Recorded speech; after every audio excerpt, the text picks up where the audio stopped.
Mirëdita të gjithëve, hapim këtu këtë konferencë për mediat të radhës sot jemi me trajnerin e kombëtares U21 Alban Bushi, me kuqezitë e vegjël që po përgatiten për dy ndeshjet miqësore ndaj Greqisë dhe Luksemburgut në ditët e vijim, ndërkohë kombëtarja ka nisur përgatitjet për këto dy sfida miqësore. Trajneri është këtu përpara jush për të diskutuar në lidhje me listën, në lidhje me zgjedhjet, por edhe me objektivat që ai ka, jo vetëm për këto dy miqësore, por edhe për sezonin përpara.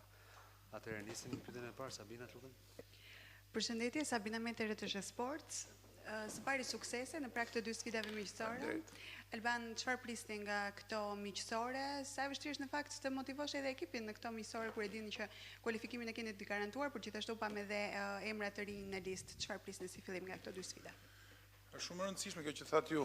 Domethënë ne nuk do i shohim ndeshjet si miqësore, do i shohim si kualifikuese dhe një si finale, ose mund të themi si ndeshje jeta vdekje, sepse Europiani është në 2027 dhe domethënë do të përballemi me ekipe shumë të forta. Që të përballesh me ato ekipe të rangut si Gjermania, Anglia apo Franca, duhet të japësh maksimumin me këto ekipe që janë pothuajse në nivelin tonë ose po të themi pak më mesatar. Kështu që çdo ndeshje do të konsiderohet si një finale dhe këtë ja kanë bërë qartë edhe çunave, domethënë çdo stërvitje. Dhe jo vetëm ndeshjen faktikisht, por edhe stërvitja duhet të konsiderohet si një finale në mentalitetin tim. Kurse për sa i përket grupit, është një grup i ri, janë shumë lojtarë që janë të ri, është pak e vështirë me thënë drejtën sepse edhe nuk njihen me njëri tjetrin, po këto ta japin mundësi këto lloj ndeshje dhe këto lloj grumbullimesh që janë pak si të gjata për të krijuar një atmosferë sa më të mirë. Bushi, do të ketë prurje të reja gjatë kësaj kohe apo do të tentoni të krijoni një skuadër të konsoliduar për të shkuar në Europian? Si e mendoni ju? Po ne kemi marrë. Tani pra Burak Alili është një nga lojtarët që unë dua ta falenderoj që zgjodhi Shqipërinë sepse ka qenë pjesë e Zvicrës dhe dua të falenderoj edhe atë dhe familjen e tij që e zgjodhen me zemër Shqipërinë, se është një lojtar që do të na bëjë punë, një lojtar me shumë potencial. Ka qenë në absolut ke moshat e Zvicrës në të gjithë moshat deri ke mosha 20 vjeçë. E falenderoj shumë që është pjesë e jona. Është një lojtar që mbase do t'i shërbejë dhe ekipit tanë në të ardhmen. Pastaj lojtar shumë të ri, shumë perspektivës është siç është Gabriel Rama nga Atalanta, që është herë e parë që vjen nga ne, megjithëse i vogël mosh, por është lojtar i perspektivës dhe që Atalanta e ka në pikë synimet e veta për brezin e ardhshëm të Atalantës. Bushi, duke qenë se po përmend disa emra, të pyes, a të ka ngelur peng ndonjë emër që nuk është bindur ende për të përfaqësuar Shqipërinë? Peng sekundë se po shifja pak emrat këtu.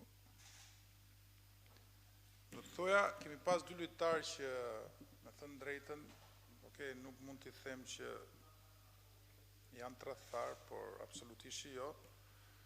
Po thjesht më premtuan deri ditën e fundit që do të vini ke Shqipëria dhe i pasaj ke lista e Kosovës. Nuk ka asgjë të keqe, flush dhe me Kosovën, patjetër që po është mëse normale, po thjesht duhet ishin treguar më korrekt në komunikimin që ne kishim, sepse deri ditën e fundit më thanë që do vim, pastaj pash ke listë e Kosovës. Po absolutisht që nuk jam i mërzitur sepse edhe Kosova është ekip që edhe Kosova duhet mbështetet, sidomos si nga shqiptarët e Shqipërisë ashtu edhe të Kosovës, po edhe të Maqedonisë nga gjithë diaspora, sepse është vendi jonë dhe na bëhet shefi dhe kur shkojnë lojtarët e mirë andej. Duke qenë se Europiani luhet pas 2 vitesh, i keni idhur do piketat e para për të krijuar atë ekipin dhe ka element që mund të shërbejë nga U19-ta? Jo, me thënë drejtën, jemi duke parë shumë për lojtarë. Nuk është se jemi në gjendjen tonë më të mirë për sa i përket lojtarëve. Themi drejtën fare. Do të thënë nga pjesa mes fushës së lartë kemi shumë lojtarë të mirë, kurse në mbrojtje kemi shumë probleme. Kemi shumë probleme në mbrojtje të cilët po do mundohemi të rregullojmë, besoj se brenda një viti besoj se do gjejmë mbrojtësa të mirë. Duhen mbrojtësa me potencial dhe mbrojtësa që luajnë faktikisht. Duhet luajnë sepse në momentin që do përballesh me ato ekipe të forta, si thash pak më parë, duhet të kesh minuta në këmbë, duhet luash në kampionate nivele të mira. Jemi duke gjetur mbrojtësa. Kemi probleme në krahun e djathtë, kemi probleme në krahun e majt, kemi probleme në qendër të mbrojtjes. Domethënë kemi probleme goxha për sa i përket repartit të mbrojtjes, po shpresoj shumë që do gjejmë mbrojtësa të mirë. Shpresoj shumë që edhe kampionati shqiptar, sepse janë vetëm 4 lojtarë që luajnë Super League, që marrin pjesë ke U21 i Shqipërisë, kemi 2 nga Shkodra, 1 nga Partizani, kemi 2 nga Laçi, kemi 1 nga Fieri, kemi edhe 1 nga Durrësi. Pra është pak, për sa i përket për të krijuar një ekip të KUIS1 për të pasur Boshtin. Mendoj që Boshti duhet të jetë gjithmonë nga kampionati shqiptar, po e kam thënë gjithmonë që nuk është se japin shumë prioritet të rive në kampionatin shqiptar. Uroj që t'i japin sepse nuk mund të bësh është e vështirë të bësh një kombëtare, por nuk patë bazën, domethënë në kampionatin shqiptar, që mendoj që këta që janë thirrur janë lojtarë me potencial shumë të mirë, por shpresoj që vitin tjetër kemi akoma më shumë të rinj. Një pyetje të fundit.